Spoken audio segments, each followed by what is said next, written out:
এক বাটি ছানার সাথে কাঁচা পেঁয়াজ, নুন, হলুদ, গুঁড়ো লঙ্কা, কিছুটা পোস্ত বাটা, সামান্য সর্ষের কাঠ ভালো করে মিশিয়ে চটকে হাতের সাহায্যে মাখলাম। এরপর টমেটো কুচি আর কাঁচা লঙ্কা কুচি স্বাদ মতো নিয়ে ফের চটকে নিলাম। এরপর একটা টিফিন বক্সে একটু সরিষার তেল ভালো করে মাখিয়ে ওপর থেকে ছানার মিশ্রণ দিয়ে দিলাম, আর ওপর থেকে আরও কিছুটা কাঁচা তেল ভালো করে মাখিয়ে দিলাম ছানার লেয়ারের ওপর।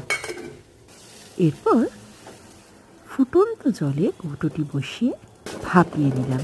প্রায় আধ ঘন্টা পরে গ্যাস অফ করলাম। ঠান্ডা হতে খুললাম কৌটো।